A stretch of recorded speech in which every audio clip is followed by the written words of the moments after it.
welcome back to Hot Rod Mess. I am Angie, and I am here today with my beautiful friend Mary and our also beautiful friend Matt Tropiano. And what we are doing is we are going to tell their stories, their beautiful story, and they recently have started, or they are starting. We're going to get to that. A podcast called Matt and Mary Talk BS, and you're a hot rod messer, so you probably are thinking bullshit. Is what BS stands for, but it is not, and we're gonna get to why they chose what they chose and what it stands for and all that fun stuff. So, guys, I'm gonna hit it up with Mary first because it was her request to pull stuff out of Mary. You've already welcome back to the show, by the way. Thank Mary. you. Glad to be back. We have had you on before, and we talked Couple about times. Mac and the beautiful things with him And all the cars and yes, and our journey continues to go and grow and all that fun stuff. But now I'm talking to you about a different I think I've known you for 10 plus years because you're married 10 years now, so yeah, almost 10 years, and we've known a few years before that. Yeah, so maybe actually, you know what, maybe when I just had small guys, so we'll say like 13 years. Yeah. And you always amaze me with when I learn new things. Like, you went to Kenya and you slept in a tent and the ones in Africa, and you know, hanging out with the safari animals and this, that. I'm like, Jesus Christ, Mary, you're like fucking living the dream. I am living the dream. But there's a backstory to Mary, and I don't know if all of you guys know this, but there's a backstory of Mary that she's a hard ass worker. She went to school for communications, correct? Was it communications, television, or broadcasting? Communications, economics, yeah. Yeah. A little bit of everything.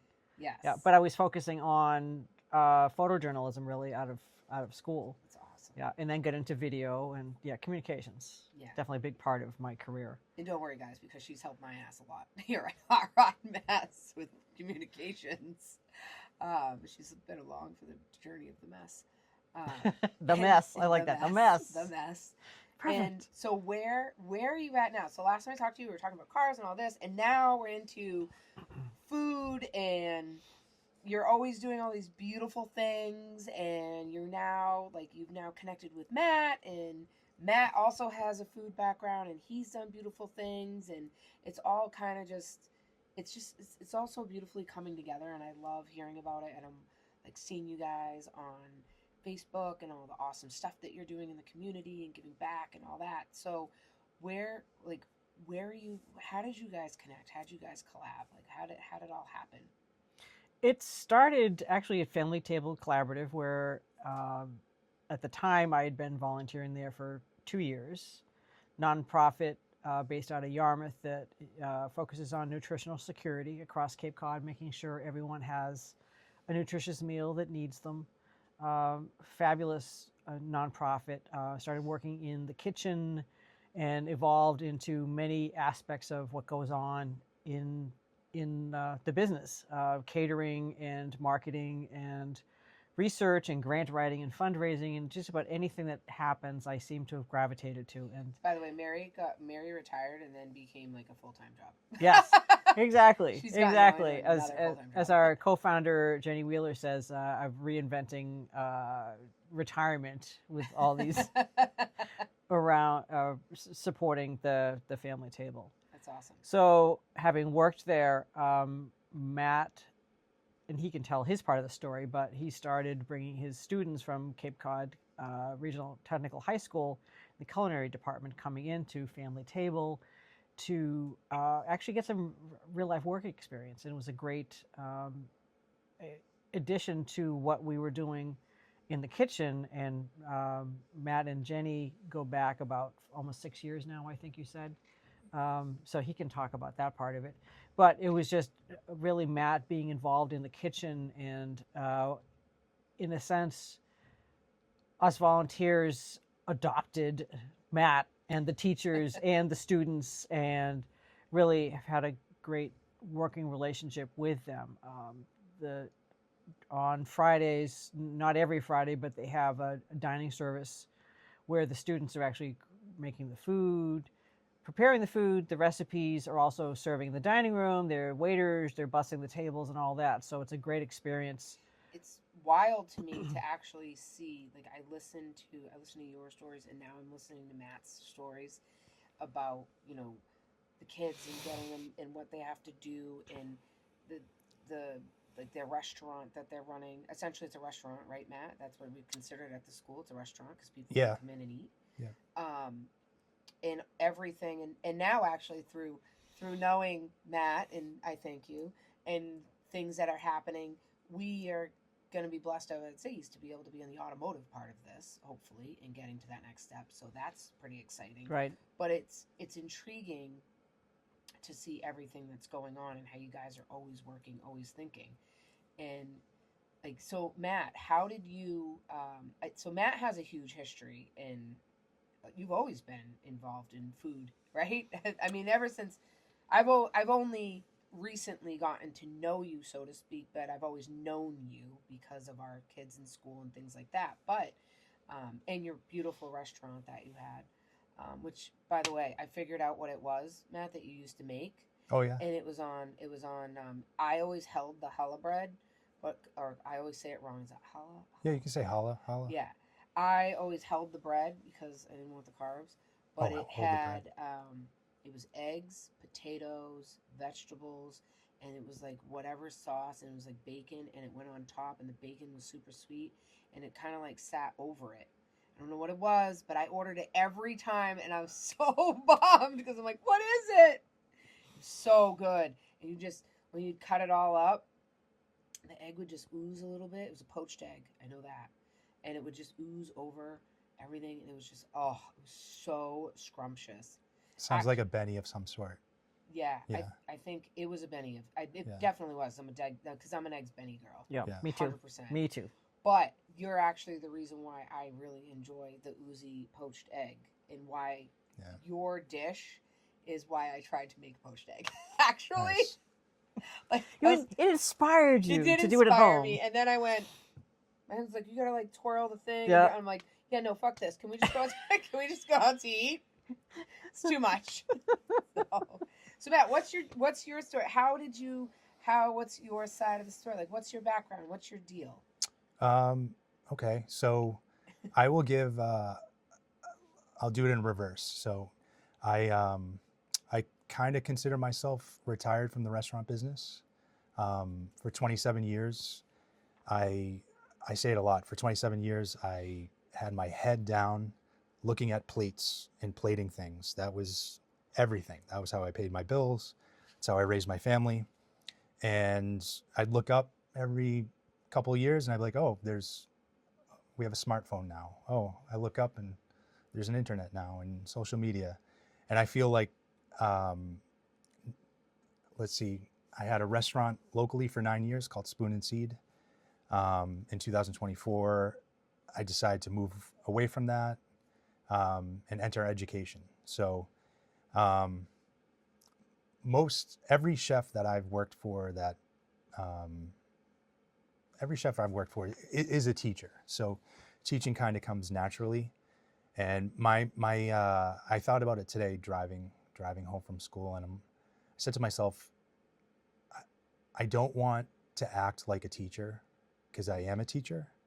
And I think the more you act like a teacher, the less learning happens on my side too. So it has been a funky, fantastic thing oh boy, I could tell the story here, right? About Spoon and Yeah. Seed. Okay.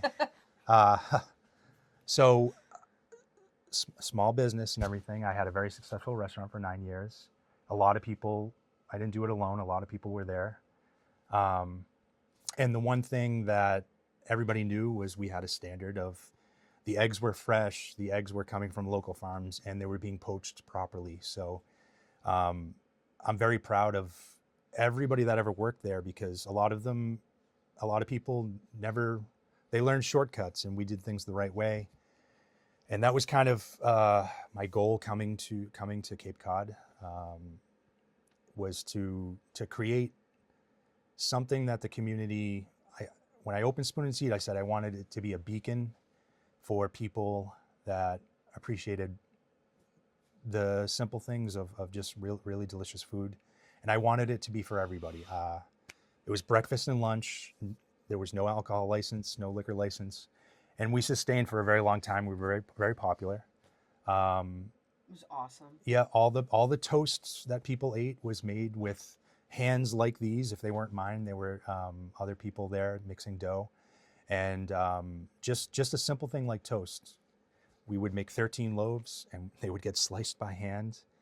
And thinking back on it now, it's like, boy, that was unrealistic, but it actually happened for 9 years. But it was amazing though, because when you left your restaurant, I have like, I'm super, I cannot handle processed anything. Like I just can't. My body can't handle it. And I know like the second I do, I'm tired, I'm groggy, I have no energy, I'm just like, I'm bloated, whatever. When I left there, I could go run. I could go for a run if I wanted to and I felt full. I could still go home. I felt great. So you knew that it was literally seed to spoon, spoon to seed. Like there was no cut there. Yeah. I appreciated it. Yeah. Very sad when you closed. And I think like to hear that kind of stuff is very special. And I learned from somebody, a restaurateur, the word restaurant comes from the word to restore. So it's not to overeat, it's not to overindulge. You want to leave feeling restored. So if you feel healthy and you feel maybe even inspired, or you feel great and positive, and I think that was the place where I appreciate what you say, and like I hear that's one of the most things I'm proud of, because a lot of work goes into that. It was curating every item. One of my favorite movies was My Cousin Vinny, and that's how I learned. Vinny's named after. There you go. So a lot of Spoon and Seed was an expression pretty much of my life. I put everything into it, but I loved doing it because I wanted to share it with people. So even on the menu, I said, oh, My Cousin Vinny. I remember hearing about grits. I know grits are a thing. And throughout my whole career, I would always, maybe I was never cooking grits, but I would always kind of I was curious about it. So when I had my own place and it was a, kind of a rustic American place, I wanted cheesy grits on it. But they were curated from a person who was on a trailer when I called and ordered in South Carolina on Edisto Island. And they were harvesting and then sending me fresh grits that I had to keep refrigerated. And that we made fresh every day. Wow. And we had it down to a science, and they were just so delicious. So that was just one little dish, and we tried to curate everything there to a point like that. And then the one thing that I love is showing people technique and what to do and what not to do. And it was it was an awesome place. I'm like, people are, it's like, I can imagine it's like the same thing as like a really bad breakup or something. People are like, hey, I loved your restaurant. And then I see their eyes. They're like, is this going to destroy him because he's sad that the restaurant isn't there? And I do tell people, it's like, this is not a cliche. It was a chapter, and it was a beautiful chapter. I was just going to say, it's more like you close one chapter and you open another one, kind of like where William and I are at right now. Everybody's like, oh, are you going to miss these if it's gone? Like if you sell it or whatever? Yeah, I mean, yeah, you're going to miss it. You're going to miss the thrill of the chase and the thrill of everything, and also it's habit, so you're immune to, this is what you become a robot, I think, when you own your own business, that, you're responsible for all these people, you're responsible for their livelihood, and you have to, make it happen, and it's like everybody's looking up at you, like, okay, what's next? Like, what are we doing next? And you're like, shit. But, yeah, it's a chapter. It's what it is. It's just a chapter. Time out 1 second. I'm just going to move that. So,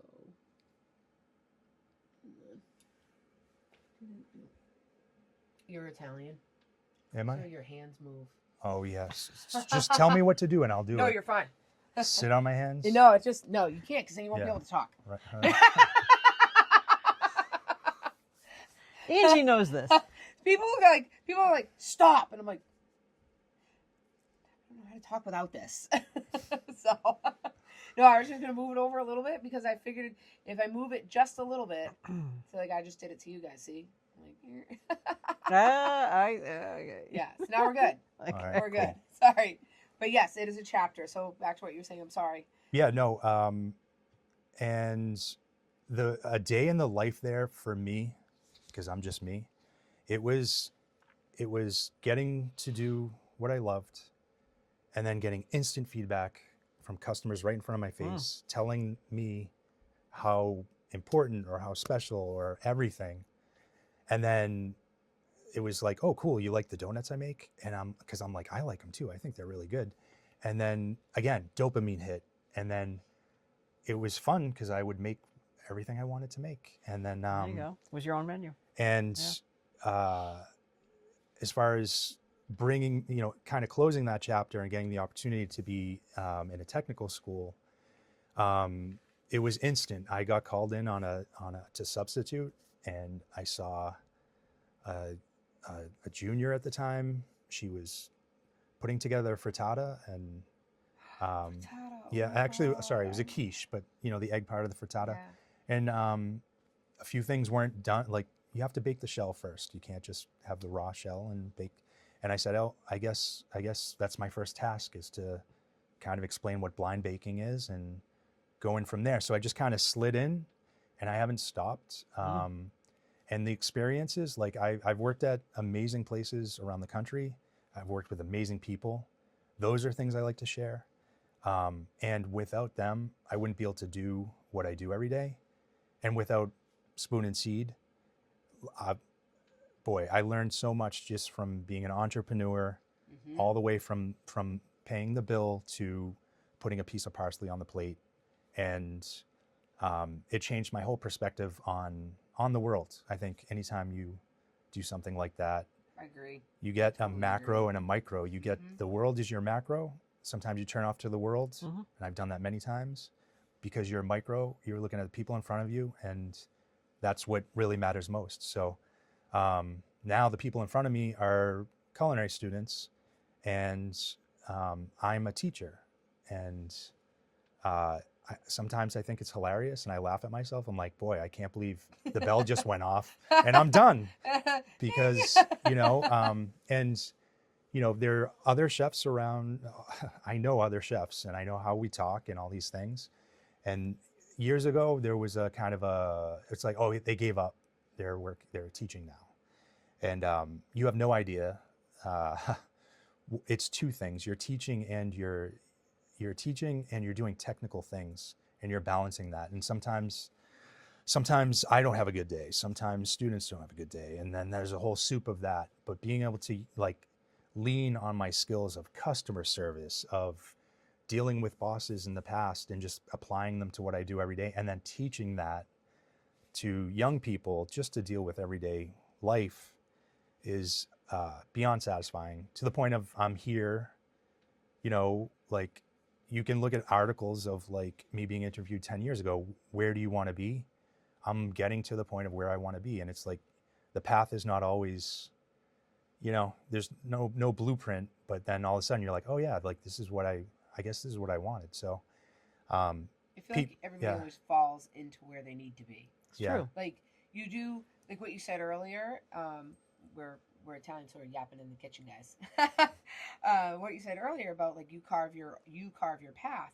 Yes, but things along the way fall into place because you carved that path to make everything kind of work out the way that it should. And I think that being in business, especially, I try to tell my kids that all the time. Like, you have no idea. You got to get involved at the shop because you're going to learn things that you're going to apply somewhere in your in whatever path, whatever career, Yeah. whatever. like It's even yeah. now, I just listening to you, Matt, say that it's like you've applied your entrepreneurship, you've applied all of this knowledge, and that's why you're going to always be successful at this, no matter what, because you have so much knowledge to give, to teach, and to show and shine on someone else to make them not make them, but get them down their path, so to speak.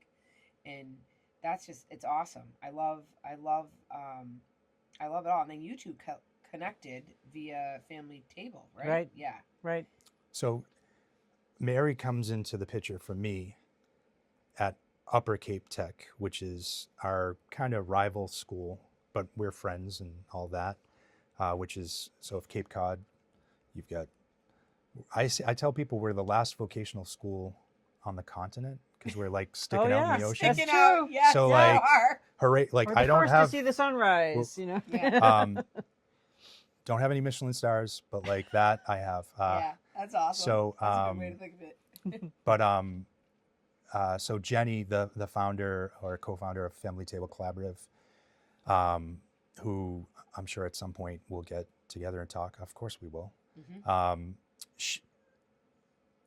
Her and I had talked since the beginning of COVID. So when we're going back to 2020, and I met her in 2025. So, and in 2020 at Spoon and Seed, when everything shut down, I was doing a very busy brunch.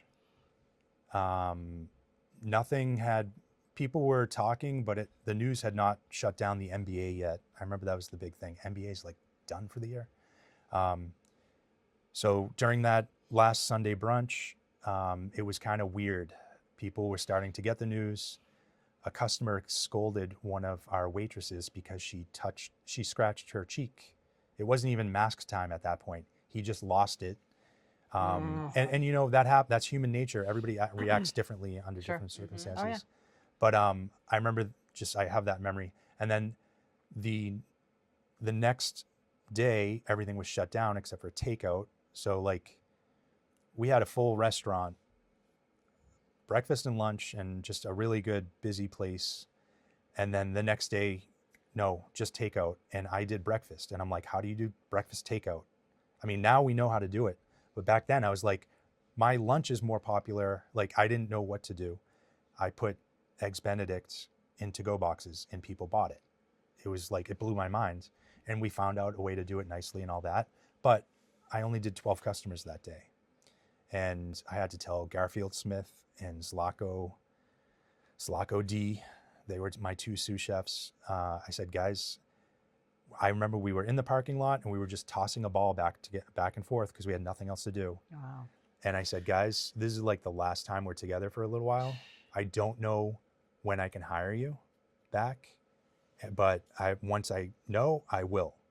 And then the next day, I came into the restaurant by myself,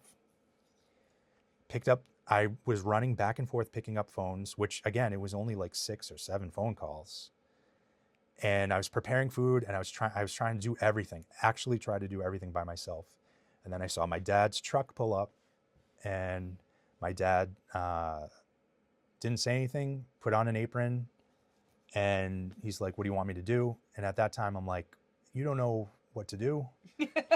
But he had already done what he had to do. He put on an apron. Yeah. And so anyway, to support you. About a week later, I got a phone call from my cousin who has a restaurant as well. And he said, Matt, this is what we're doing. You should do the same thing. And what was happening was we were doing, people were giving us, Tim Fryery from Cape Cod Organic Farm came in. He bought one of my bagels, gave me $20. I went to give him the change. He's like, Matt, keep this. And I said, I'm like, Tim, like, I'm not taking this. And he's like, no, this is why we do this. And that was a farmer telling me that, and I listened to farmers. And I instantly was like, well, what do I do with that money? Like, what is this $20? What do I put in my pocket? And then that kind of triggered like, pay it forward. Mm-hmm. That's the answer. Mm-hmm. So my cousin, in honor of my aunt, who was an amazing cook, Maria, started the Mama Maria Pay It Forward program. So which was basically like, everybody knows what a half tray is.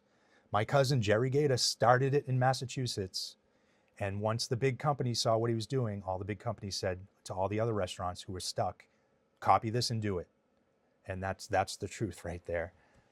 US Foods and all that. I don't know if I should say that on here, but anyway, but let's stick with the positive. The positive was that it was an explosion. Just like what we saw last week with the blizzard, people wanted to help. And they loved Spoon and Seed, and they loved Primavera, and they loved all their restaurants. So we got on that train, And it was me and my dad making meatballs and spaghetti and making everything that we knew. And when my dad first came in, I'm like, he can't work the line. But then, Can't do that. but he cooks better than me. And before I knew it, he was just starting to prepare things. And he was just a dad taking care of a son. Yeah, and beautiful. that's what I needed. Ugh. Well, And, that's family yeah. business. I mean, that's what it's all Yeah. about. I mean, I get it. I actually, Yeah. when everything went down in 2020, we were considered essential because we were towing.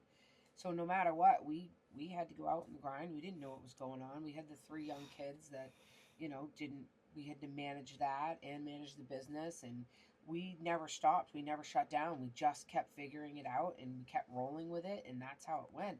But everybody stepped in.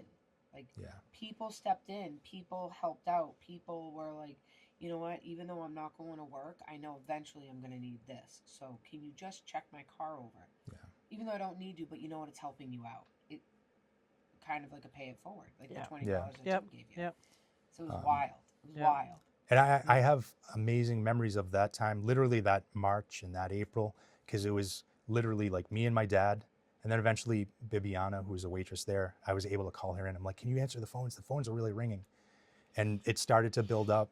And then it was just like me and my dad in his truck driving to Somerville, driving, a mixer breaks down. We're trying to find a new mixer. And it was just us on the road.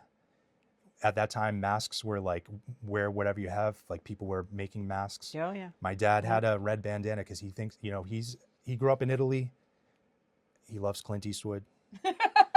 And I said, when I saw him with the bandana, I'm like, oh shit, we're gonna be cowboys. And we were culinary cowboys for. And I'm saying this because I want my dad to hear it. We talk every I think night, that's but we what don't I'm talk gonna about name stuff this. like I'm going to this. name this episode the Culinary Cowboys. There you go. awesome. Anyway, so fast forward to like about a month later, Jenny came to Spoon and Seed. She was a customer. I didn't know her. And she said, hey, like, I know what you're doing. I'm doing the same thing. And she's like, I have this all figured out. And once we come out of this, there's going to be a thing. And I said, okay.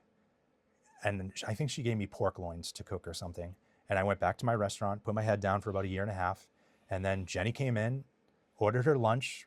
And she's like, hey, I'm on the way to my building that I secured in Yarmouth. And I was like, what?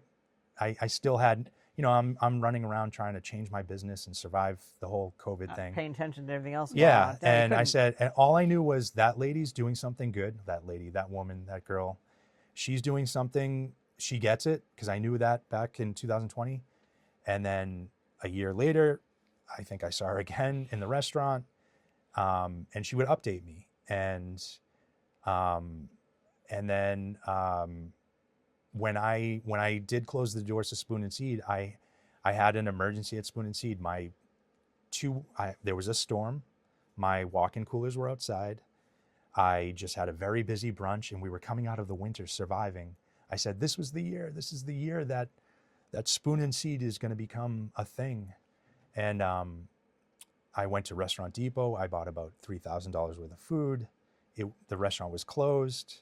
I had no idea that a tree had fallen on top of the compressor outside. Oh. I'm picking up my son and dropping him off to hockey, and I've got my Tacoma is full of $5,000 worth of food.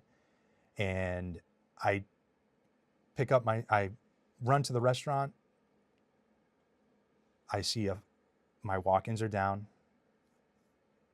I said, okay, that's happened before. I can handle that. I open the door of the kitchen. My feet are soaked. It's flooded. Oh. And I see my dishwasher just flooding like a nightmare.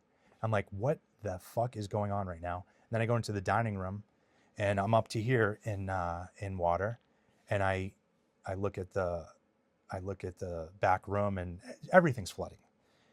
I got my son. I have my son in the truck, and then I made a quick phone call to repair people that I've always used, and they gave me a number, and the number was $13,000. I opened Spoon and Seed. We opened Spoon and Seed with $13,000. Wild. That's wild. Yeah, and I can talk Oh. about that too. That was not the way to do it. Have a plan. Have a plan. So the repairs were $13,000, and it hit me like I was the guy that was skipping paychecks once in a while, or like, yes, I got payroll covered. And Lord knows we do and, that all the time. yep. And in 2019, we were doing really well, but everything changed. So it hit me like very hard. I was like holding in tears, and I remember my son. I was just like, "Hey, I'm gonna drop you off. Like everything's okay, but I have some things to do." And I still have all this food in the back of my truck. Anyway, I knew that I had to call my dad, because if I didn't call my dad, he would be very upset if I didn't call him. Yeah. I called him up. I said, Papa, can you bring the wet vac if you have one? You need a lot of wet vacs. And he did. And he came and we started vacuuming and we assessed everything. And my dad heard me in the dining room. He still says it to today. He says, I said to myself, it's like somebody's sending me a sign. And that was when I made the decision, I'm closing the doors. It was, forget business, my quality of life, everything. No more. And I knew that time was kind of coming, and that's why I put so much into my restaurant. Because at the end, I was kind of treating it like more like a studio that an artist would have, as opposed to a business. Because I was like, what else can I do before this thing vanishes? So it forced me to do what I needed to do, close the doors. I couldn't get out of bed. I had trouble getting out of bed for about a week. And then I would get out of bed and walk around, and there's been a few times in my life where one time I tried to bury my phone because I didn't want to look at my phone anymore, because I just like, I need to get away from everything. Mm-hmm. And this was one of those times where I just didn't even want to look at my phone. I wrote a nice thing, and I'm like, I'm closing the chapter with this nice letter on Instagram. And Joe Elia, from local culinary teacher, had said to me, hey, you'd be a good teacher. There's an opening. Like, do you want to try it? And I said to myself, that will get me out of bed. And I had to get a Corey, and I had to get fingerprints. And I'm like, what the fuck am I doing? Like, I was the guy I was the pirate. I was for many years in a kitchen, we would talk about, and now I'm getting a Corey and all these things. And I have to use a computer. Yeah. And and then I substituted, and like I said, I instantly said, okay, I like this, and I think I'm good at it, and I think this can be a thing. Hopefully they'll hire me. And I was, so anyway, they did. And it helped me kind of get out of a funk. Closing that restaurant, I haven't lost a lot of people. I've lost a lot of people, and that's why I can say this, is like, it did feel like somebody died. And that's what grieving is. Grieving is that feeling. And I learned a lot from that process. And doing something, the action of doing something, like going and getting out of bed and trying to be a substitute teacher, it made the process easier. Once I started putting two and two together, I'm like, oh, I could do a lot of things in this school. I could take the kids on a field trip to my friends' restaurants, and that's a field trip, and cool. And all those things started to build up. And there was Jenny again. Sorry, I'm not talking about Mary yet, because Mary hasn't come into the picture, but she's coming. That's why I'm here. It's the big buildup. Mary came into the picture, and I'm here now. So, about 6 months into my first full year as a new teacher, I noticed that, hey, you know what? Our seniors need to get out into the real world. I don't know how to do it. They're kind of, they're almost going to graduate. And we went to an ACF event, which is the American Culinary Federation, at the Pelham House in Dennis. And we made spud nuts, which was a donut that was a famous recipe at Spoon and Seed.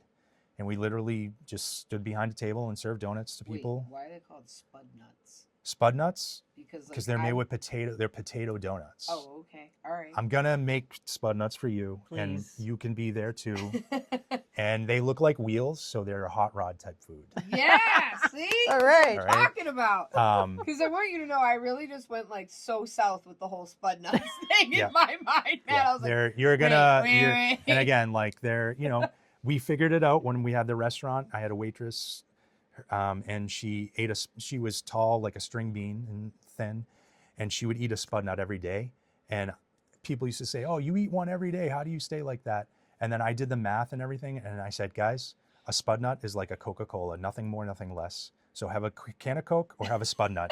And I used to tell that to customers. That's That's great. And funny. then I'd they were rather like, a spud nut. and I made them Great. with my damn hands, so please enjoy it when you want. So That's amazing. so we made those spud nuts, and then Deke Knight, who works at the Family Table Collaborative, approached me. He went there and approached me and said, "Hey, how do we get kids at the Family Table Collaborative?" When I was asking the question, how do I get kids out of the shop and into the real world? And it really, like, again, beautiful story. This ain't BS. It's a beautiful story. Yeah. So back to the BS guys. Yeah. What does BS stand for Matt and Mary Talk BS? right, exactly. And so Deke and I, we connected, and within a week, I've become so technologically sound since I've been a chef or a restaurant owner that I was able to write a lot of emails and a lot of stuff and get a lot of paperwork signed. And within 2 weeks, those kids, on Wednesday, we took the whole senior class of the Family Table Collaborative. We showed them what it was, a community kitchen, and we said, learning is going to happen here, and you're going to be here on Wednesdays. Mm-hmm. And beautiful. and that's a month later. Jenny said, she didn't say you gotta meet Mary. She said, Mary's gonna be at dinner. We're going to dinner. I said, okay, who's Mary? I knew Mary was the missing link to everything, because I know how Jenny is, and I kind of know how you are now. And I see where Mary fits into all of this. And Mary's The always world missing revolves link. around and Mary. Mary, this is my first memory of Mary. The beautiful Cape Cod Canal. I'm driving to the school. The school's I'm going to promote the other school. They have a beautiful dining room. It faces our beautiful Art Deco style Cape Cod Bridge, Bourne Bridge. And it won't be there forever. No. So it's a I beautiful. have a badass Cadillac picture parked in front of that bridge. Like, take your photos now. So we met at that restaurant that the kids were running at night. It was a special night, and Mary was already there. And I think I was walking in with Jenny, and Mary had almost a really big grin like that. And I was like, she was just grinning and happy. And I'm like, and I must happy. have been too or something. And I'm like, oh, okay, Mary's cool. Like, she's. Mary's the shit. You didn't know a thing about me. I didn't know if she was gonna get it or not, but she got it, and she shared it, and all of those things. And we had a great conversation as to, like, that's where everything starts for me. Starts at the table. We had an awesome dinner. We were inspired by the students serving and all these things, and everything that's happened in the last year and a half has been from these conversations, from taking action. And since we started the program at the FTC with Cape Cod Tech, our school that I should promote, Cape Cod Tech in Harwich, it has grown into internships, paid co-ops for students. That's awesome. And not to mention, just like, for me, it's just like, we're cooking. Today, on video too, we'll be able to share that. We made pizza from scratch, 72-hour sourdough. We made fettuccine 10 minutes before we ate it. No lie. So yummy. The kids were cranking and everybody was helping, and I'm telling them, go run and throw it in the water. And we made a quick garlic sauce, and that's the awesome thing. We all have to have lunch together, because everybody has to have lunch. And when I tell people now, if you want to know about me and you want me to help you or these things or that thing, meet me at 12 o'clock, South Yarmouth at the Family Table Collaborative. Wednesdays, yep. And you'll have be everything fed. that you need there, especially at lunch. And it's been an awesome meeting place. We get to have these amazing conversations. And again, like, for me, You want to call it culinary cowboys. Today I was explaining my life. Somebody asked me like, so are you consulting on the side or this or that? And because that's what a lot of people do. They take that job and then they'll consult for restaurants or they'll do this or that. And I've passed on all those things because I'm like, ugh, no. Like you just know when you know. No, I don't want And to it's do not that. it's not a personal thing or anything. No. It's me, because I'm trying to put my life together like Indiana Jones. Indiana Jones was a teacher, and then he went on adventures. And a lot of time, and I want to go on culinary adventures. And I think being able to now reflect on a career and a life experience and knowing, I mean, you're wiser when you're older, right? And the most wise thing for me is to, hang on to like the awesome memories and share what I can with people. And like, you get this amazing, the darkest of the dark, you just need a little bit of light. And sometimes that's just like, I tell the kids, don't burn the garlic. And the kids give it right back to me. They're like, I had one freshman, I said, does anybody have any questions after talking about uniforms on their first day? Some kid had a question, oh, is it okay if we put our hats, like, where do we put our hats when we go to the bathroom? Okay, you do this. Last kid, he didn't say anything all class. He said, do you eat gabagool? And I said, where? I said, yeah. I said, yes. And I said, but where, how do you know about that? And he's like, no, I just want to know. And I said, so, and he's a great kid and, That's cute. Young.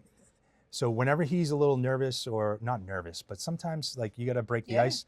Every day since I've seen him, I say, hey, did you have any gabagool last night? He's like, no, not yet. He's like, I think I got to go to New Jersey. And I'm like, I still don't know where this kid's picked it up.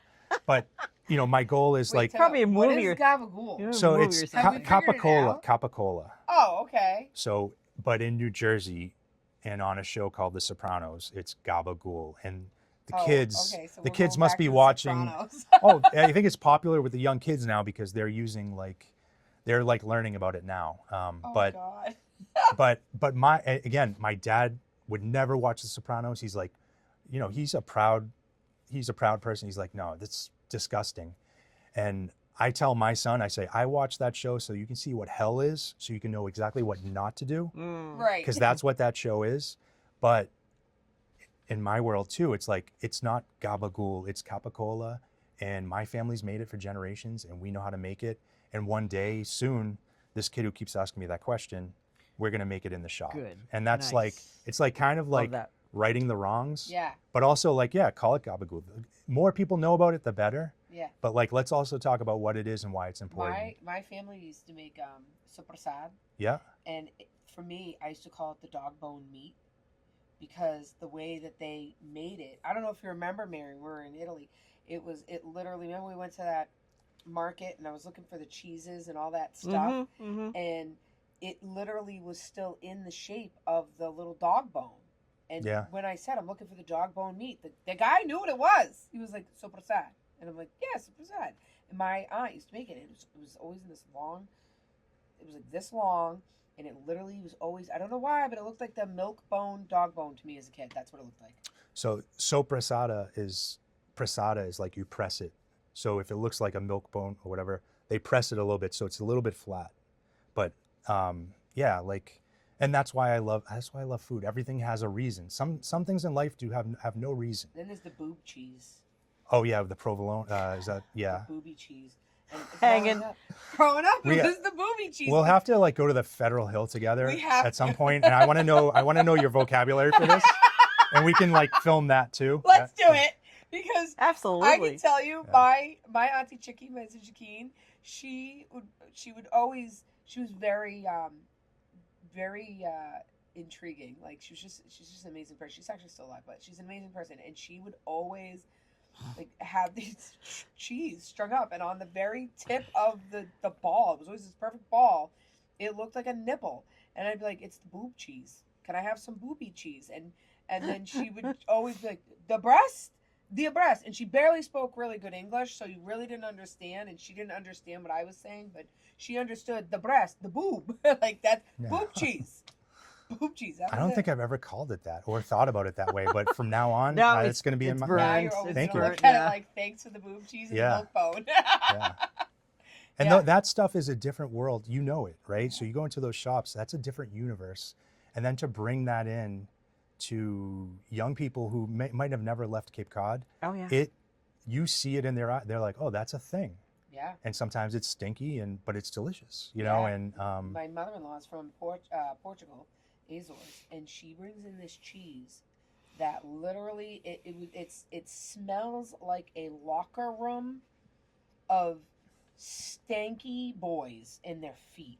Okay, that's all it smells like, and we actually call it stinky cheese. yeah, But my kids love it, and they take the Portuguese roll, and she puts it together, and that they'll eat that all day long. They love it. that's they love the it. best. Yeah. And she gets it out of the Portuguese market up in New Bedford, or no, she actually goes to Somerville for that, I believe, for that. But it's crazy because I'm like, oh, it's awful. And she's like, have you ever tried it? I'm like, no, because it smells so bad. And then I tried it once. I was like, oh, that's really good. Yeah. Stinky cheese. It's the stinky cheese. Stinky Yeah, cheese. I love cheese so much. Oh, yeah. So good. Oh yeah. Ugh. So but, it's wild. But yeah, I mean, you appreciate all that stuff, and like I grew up with it, so I can kind of I get what a lot of things that you're saying, and I try to make sure that my kids know this. I mean, Mary knows. Like, actually, if it wasn't for my son Jacob, I probably might be a processed food mom, but I really can't do it. I can't really do it because Jacob taught me how to 100% think outside the wheel and figure out, how am I going to do this? How am I going to feed this kid? How am I going to with all the allergies and Yeah. right, Oh, okay. exactly, really bad. And Yeah. how do you have a kid that's allergic to every freaking thing in the food group? Come to find out, it was the preservatives, and it was all of the chemicals and all of the stuff. So that's why I preach a lot to people, like, it's all about whole food, whole foods, whole foods. And that's why I say, like, when I left Spoon and Seed, I could always be comfortable because it was good food. It was whole. Not only was it great food, it was whole food. It was wholesome, so I could eat it. And like when you talk about the pasta, I mean, like you walked to my house, there's a pasta machine on my counter because we made pasta on Monday. We rolled it out because that's what small guy wanted. Can you make me homemade pasta? He'd rather make homemade pasta than have pasta out of a box, hands down. If I ask him, that's what he'll say. And like, Good for him. he loves it. But the negative part is, though, is that I'm setting my children up for either success or failure in life, because they're going to have to go out in the real world by themselves, and they're either going to have to continue. Small guy will probably continue and make the food on his own because he'll cook in the kitchen and do everything. But the other two, they're screwed. They're going to have to call their mom. They might have to take a culinary class. My sister, she went when she was young, in college. You know, sometimes females, I've heard, and I've experienced, at that age, they kind of know everything, and they don't want any help from a parent. And my dad says it to this day. When my sister did a semester in Florence, Oh wow. and there was no, like, you don't walk down the street to the, you know, like, the food is Whole Foods. Oh, yeah. No The fast phone food. the phone was ringing off the hook. Papa, how do you cook this? How do you make those peppers with like the vinegar? Oh. And my sister now, I mean, my sister's always been a good cook too, and she lives her life. I come to this house sometimes and it's very similar to my sister's house. You have a lot in common. And the one thing that always happens is they are cooking and the kids are eating. I have a niece that is going to be a year in June, but she's got broccoli in her hand chewing. She'll have a Yeah. piece of pizza chewing, and they make the pizza at home because, you know, they have their schedule. They make breakfast for dinner one night. They make pizza on Friday nights. You can fit these things into your life. I used to hear from customers all the time, oh, I don't have time to do that. I can't do that. You do have time. You do have do. time. And I used to tell them that. I said, well, if you make sourdough, plan your life around it because it rests for most of the time. And then all you have to do is fold it, and you only have to make one loaf. And you make one loaf a week or two. If you can make one, you can make 10. But if you're doing it once a week, then you're becoming an expert at it. like I said to you, I love that you make brajol. That's a classic. Everybody has their own recipe, family recipe. And the fact that that's still in the cycle and your kids are growing up with that, that's their path to knowing what's good for them. Not just the food, but the time that you put into the food. We work our lives for what? To run around to see what we got to do? No. Yeah, it's crazy. You know, and then there's a ritual to eating. It's like we sit down and then, okay, are we going to put a napkin? No. Like I've had great meals in alleys with other cooks at 4 o'clock before service starts, but it was a ritual that we did together. We ate together. And I think when that life. Eating together is so important. Yep. Too. Right. Like you have to have that sense of stability. I can't even tell you how many kids come in my house and we're like, sit down at the table. What are you doing? I'm like, we're sitting down. Yeah. Yeah, I Right. know. No electronics, no. focused conversation. Take your hat off. Yep. We're not, well, my hair. I don't give a shit about your hair. We're eating dinner. Right. Your hair's Right. not eating. You're eating. Or just conversations and talking and all that. And it all happens at a table. All these great things happen and start at a table of food or something that brings somebody together. And the thing is like traditions and foods and all that. It's like you said, you could sit around in an alleyway and talk to somebody and have a meal, and you're connecting. Yeah. You're connecting. And we can't lose that in society. You The TV dinner, sitting in front of the TV, not talking, distractions. It's I mean, look how many people. It's the core of the family. It is, and look how many people. Like I look at family table and all the involvement that you've done, Mary, and that I've seen, and both of you are doing. What it's bringing into into the community, like people. Recently, I spoke to somebody. She's a hot fucking shit. She, the first person that ever said to me, "Nope, I actually swore at you." I was like, "Oh, she's 96 years old woman." Oh, all right. Into an accident. I was No, like, this wait, is that's great. a first. Okay. Okay. Okay. Like, you know how like people get mad at you and they're like, "Oh, I'm so sorry that I was swearing. Like I didn't mean it." Yeah. And she goes, "I'm sorry I swore at you." I'm like, "Oh, I didn't take it as you were swearing at me." She goes, "No, I was swearing at you." And I'm like, "Oh, well, now that we fucking crossed that bucket." But she was staying in a shelter through all the storm and everything because she had no power. She ended up crashing her car. That's how she ended up connecting. We towed it, whatever. So crazy. It's crazy, right? So then she says to me, "I'm in a shelter." I said, "Oh, okay." She goes, "No, not like a shelter because I can't afford to live or anything. So don't think I'm that kind of 96-year-old lady." Oh, what a And hot ticket. I'm like, "Oh, Jesus Christ, I'm getting my ass handed to me by a 96-year-old woman. I want to be like you when I grow up." As you should, right? Take some notes. Like, as you should. Yeah. And then she goes, you gotta slow down and speak quieter. I'm like, quieter? She goes, "No, like slower. Like slow." And I'm like, okay. She goes, "I'm writing. I don't do that stuff of talky text." I'm I like this talky lady. text, okay.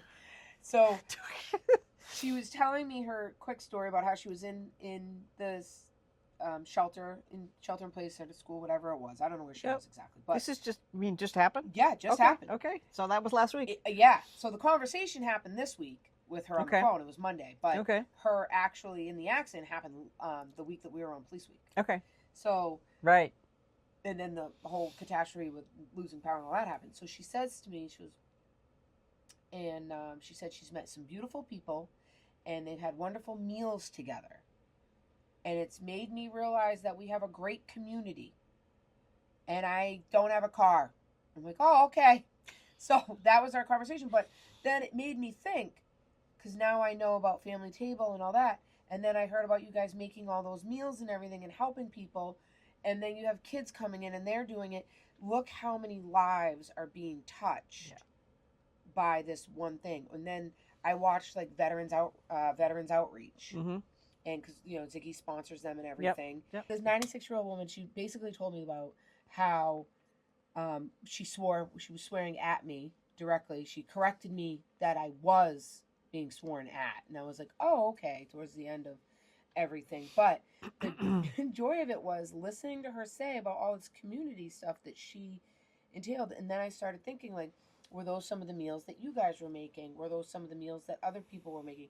where's all this coming from? Then I started thinking about the domino effect of like the Ronald McDonald House, and how we just recently learned about the Ronald McDonald House, and how a simple meal that some stranger made while my son was in the ICU that I got to eat made me feel less stressed, Sure.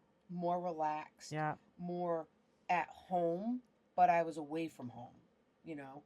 And even small guy was, I brought him back a dish, Oh, nice. and he was like, "Oh, this is what I needed, Mom. I needed a home cooked meal." He's in the ICU, and he's like, finally being able to eat, and he's like, "This is what I needed." Yeah.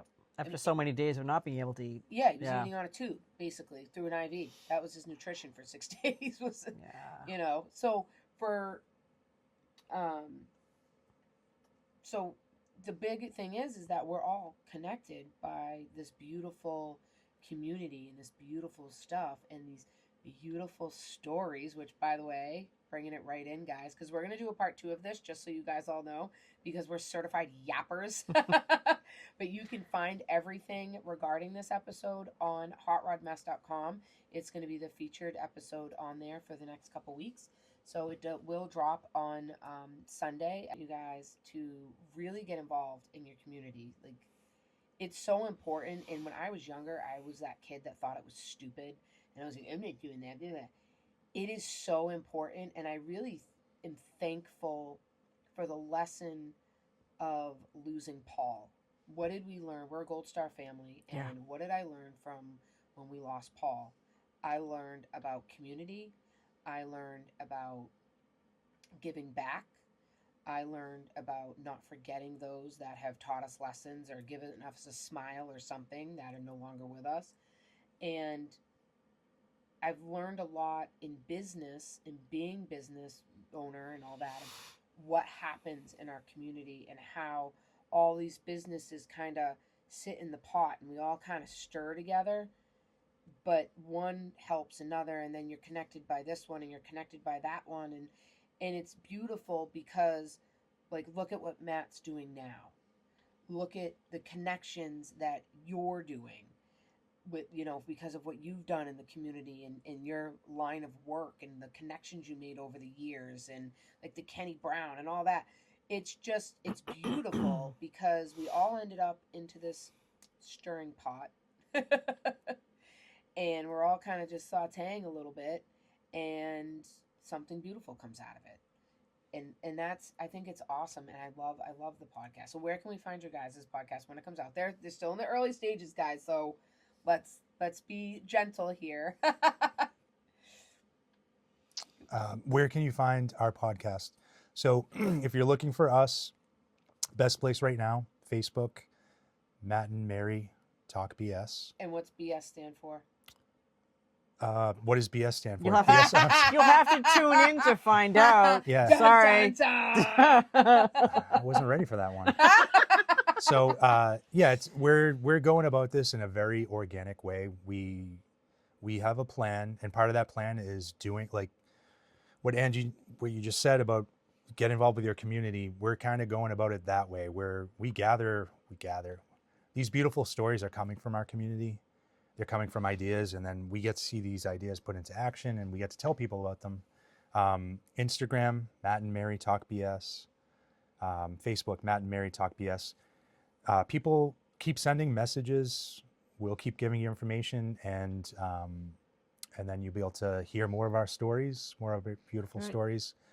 And Angie, thanks so much for having us on. You're so welcome. This Thank is you great. so much for coming on. We are going to do a part 2 because I think our part 2 is we're going to get down and dirty. Maybe I'll come visit you guys at the school and Oh, or at absolutely. family We'd love table that. and see everything that's going on Absolutely. and pop in. Yeah, I want to do a Ziggy field trip to family table, so that'd be we awesome. have to give back. My guys they love food. They're all fat kids.